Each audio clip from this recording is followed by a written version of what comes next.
इस लड़की को आपने वीडियोस में जरूर देखा होगा, लेकिन क्या आप इनकी सच्चाई जानते हैं? एक ऐसी लड़की जिसकी नाक ही नहीं है। फिलीपींस के एक मछुआरे को समुद्र में ये क्या मिला, जानेंगे वीडियो के आखिर में। नंबर 9। इंटरनेट पर आए दिन कई शानदार वीडियोस वायरल होते रहते हैं, ऐसे वीडियोस जिन्हें बस देखते रहने का मन करे। और ऐसा ही एक वीडियो वायरल हुआ पिछले महीने।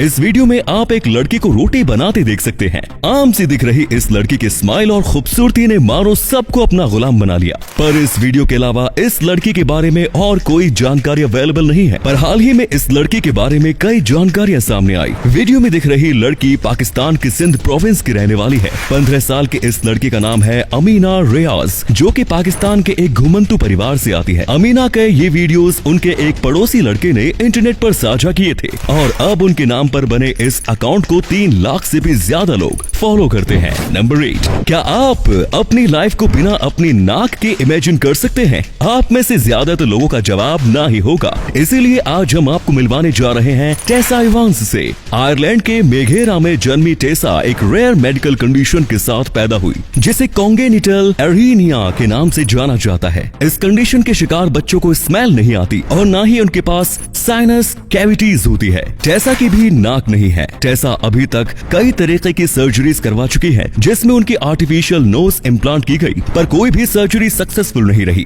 ये कंडीशन इतनी रेयर है कि टेसा की कंडीशन के अभी तक 45 बच्चे ही धरती पर जन्मे हैं। नंबर 7। इंफ्रास्ट्रक्चर डेवलपमेंट के चक्कर में कई बार जानवरों से उनकी जमीन छीन ली जाती है और फॉरेस्ट एरियाज को भी कंस्ट्रक्शन के काम के लिए साफ कर दिया जाता है। ऐसे में जानवरों की लाइफ काफी डिस्टर्ब होती है। पर आज हम आपको एक ऐसे हाईवे के बारे में बताने जा रहे हैं जो परफेक्ट एग्जाम्पल है ऐसी डेवलपमेंट का, जहाँ इंसान और जानवर दोनों की जिंदगी पर कोई फर्क न पड़े और नया इंफ्रास्ट्रक्चर भी तैयार किया जा सके। हम बात कर रहे हैं मध्य प्रदेश में मौजूद पेंच टाइगर रिजर्व में से होकर गुजरने वाले NH-44 की। 16 किलोमीटर लंबे इस हाईवे को एक फ्लाईओवर के रूप में बनाया गया है, जिसके ऊपर से दिन भर में कई गाड़ियां होकर निकलती हैं, वो भी बिना वहां रहने वाले जीवों को डिस्टर्ब किए। इस रिजर्व में रहने वाले जीव फ्लाईओवर बनने के बाद भी ऐसी जिंदगी जी रहे हैं जैसे वे उसके पहले जी रहे थे। नंबर 6। घोड़े काफी फुर्तीले होते हैं, इसीलिए उनका इस्तेमाल एंशिएंट टाइम से किया जाता रहा है। पर क्या आप जानते हैं कि घोड़े की पूंछ भी काफी काम में ली जाती है? और वो कैसे, चलिए आपको बताते हैं।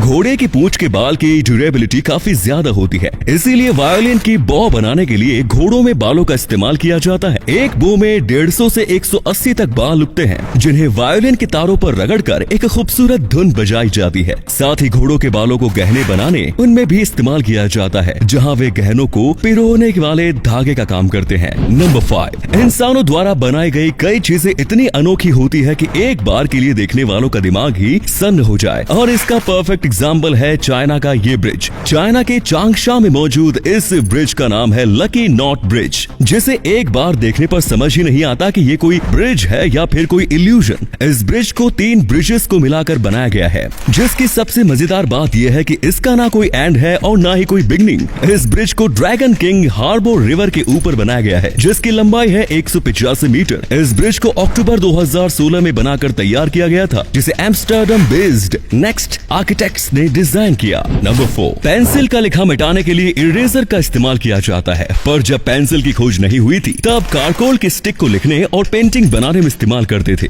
पर क्या आप जानते हैं कि उस टाइम कारकोल का लिखा मिटाने के लिए किस चीज का इस्तेमाल किया जाता था? 1770s तक इस काम के लिए रोटी का इस्तेमाल किया जाता था। रोटी को भिगाकर उसका पेस्ट बनाया जाता था और फिर उस पेस्ट को इरेजर जैसा शेप देकर उसे सुखाया जाता था, और सूखे हुए रोटी के पेस्ट को फिर कारकोल का लिखा मिटाने के लिए इस्तेमाल किया जाता था। नंबर 3। जैसे जैसे अर्बनाइजेशन बढ़ रहा है, कई पक्षियों के लिए रहने की जगह खत्म होती जा रही है। आप अपने आसपास ही देख लो। पहले जहाँ कई चिड़िया घर के आसपास उड़ती देखी जा सकती थी, आज एक भी दिख जाए तो काफी बड़ी बात हो जाती है। और इसी समस्या को ध्यान में रखते हुए डच डिजाइन एजेंसी